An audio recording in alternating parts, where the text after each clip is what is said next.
Can the final experiment recover from Vapegate? So far, I'd say no. I've not seen any logical explanations for what we saw the other day. In fact, the only clips that have been released since have only made it worse, as we're about to see.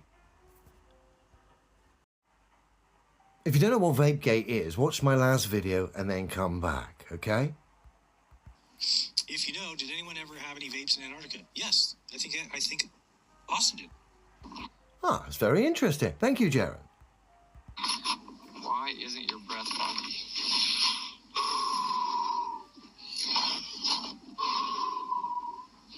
It's not as foggy as it was a second ago.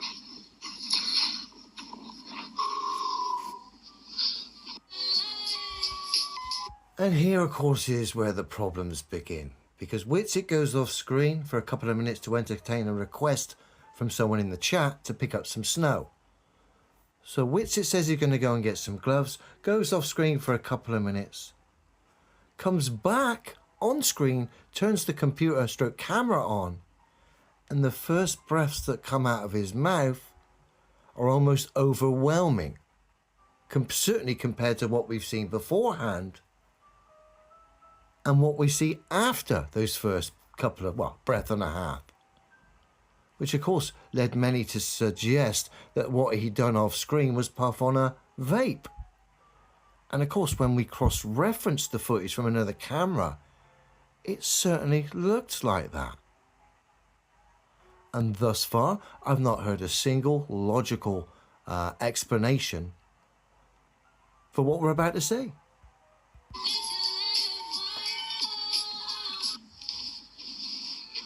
There's a little breath.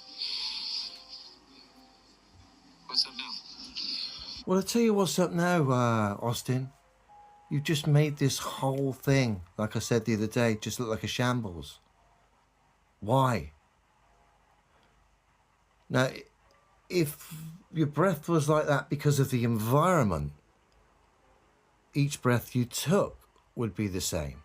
But because you came back off camera and your breath was like that for maybe 1.5 breaths, and then it went back to normal that we couldn't see it, because of that, you've made yourself look incredibly shady. Essentially, you've exposed yourself as someone who's created your breath to do that in this environment. You did that not by the environment, but by doing something off screen. And then coming back on screen and blowing out. Hence, Vapegate.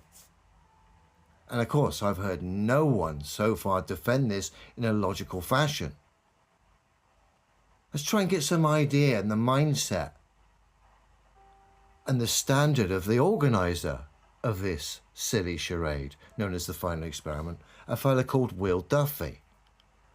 Let's try and get a better understanding of what he's about, and perhaps maybe we can understand what we've just seen on our screen a bit better, maybe. So please, I beg you, we have to stop claiming that the 10 Commandments prohibit lying. That's not true. The 10 Commandments prohibit bearing false witness against your neighbor. Okay. We finally get to my conclusion on the matter of lying and deception, and that is this.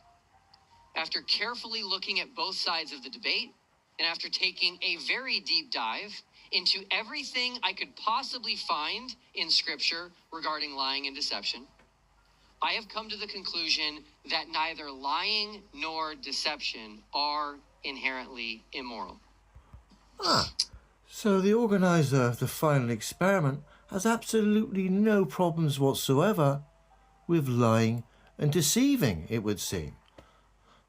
So it just seems to get worse and worse. Again, I'm not making any claims. I'm going to leave it up to you, to the viewer, to decide for yourself. We're still waiting on this extra footage to cross-reference the claims made by these people who went on this expedition, or supposedly went on this expedition, the only clips that have surfaced since have only made it worse for their cause, their claims, shall we say. Like I said, I leave it up to you, the viewer, to decide. But no one has come back with a logical explanation of what we've seen. And now we've got to understand and get to know Will Duffy a bit better. Yeah. Have a good one, everyone.